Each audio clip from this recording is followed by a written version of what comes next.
The death of Brittany Maynard hits home for another family in the U.S. Meg Taylor was also diagnosed with brain cancer back in 2009. She used the Death with Dignity Act in the state of Washington to end her life. Joining us now from Seattle is Meg's husband, Andrew. Thanks so much for speaking with us and sharing your story.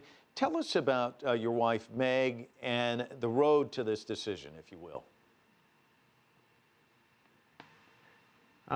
My wife, Meg Holmes, was diagnosed in December of '09 with the same brain cancer that kills Brittany Maynard. She did extremely well for 15 months. She was in a clinical trial, did well in there. The tumor returned. She had a second surgery, which really did not help. And then she just slowly declined. After a while, as the tumor took away her ability to walk, she had to retreat to a hospital bed. Sometime in that period, I did mention to her a couple of times that I'd learnt that the death with dignity law would be applicable to her, and then I quite literally forgot about it. And then all of a sudden, one day, about a month before she died, she just told me that she'd been thinking long and hard about it, and that she wanted to use Washington's death with dignity law to hasten her death.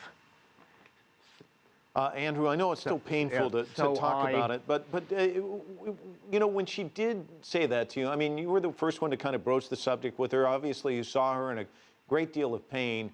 How did you guys arrive at the conclusion that this was what was best for her and for the family? We did not arrive at it. She arrived at it.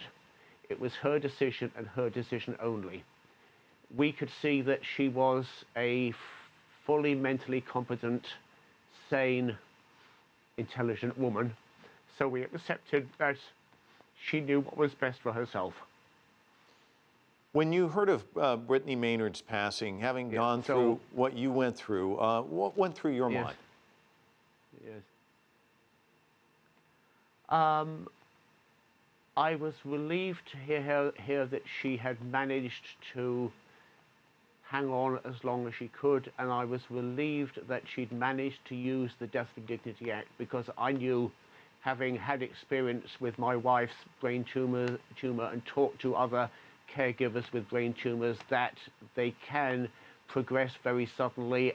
You know, I was concerned that Miss Maynard's tumor might suddenly take over, and she might lose the ability to speak, might lose the ability to take the medication. So I was relieved to hear that she had managed to take the medication and had fulfilled her plan.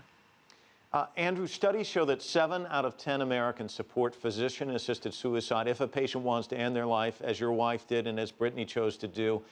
But as the LA Times put it in a headline, it's widely popular, but also widely illegal.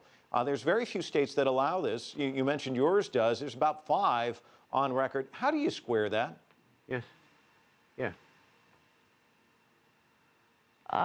There's a lot of opposition to it. I had not studied it at the time. I've heard all the opposition arguments, and you know, you hear the same arguments against it again and again, that it's a slippery slope and that it'll be used mainly by poor people who can't afford medical care.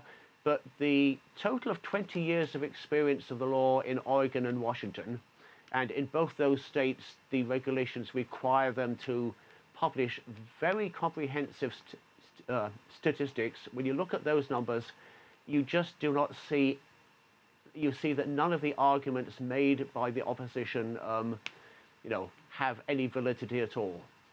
You know, the people who do use it are typically well off. They're not being forced to do it for economic reasons. They are typically, most of them are on hospice already. You hear it stated that, you know, these people have to choose death with dignity or hospice. That's not the case. My wife was on hospice for a couple of months. She was being well looked after by the hospice, but she decided that it was her time. And so I can see why, in the abstract, the people who have a philosophical approach have a philosophical objection to death with dignity would oppose it, but it seems to me that the arguments that they're grasping at are just not valid.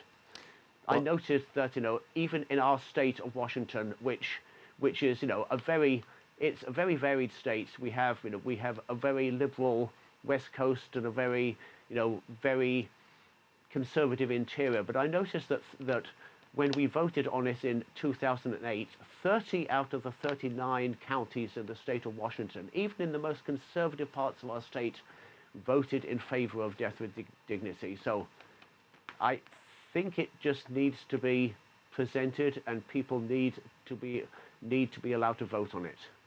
Andrew Taylor, thank you so much for sharing your story. Certainly appreciate it. Andrew Taylor joining us live from Seattle.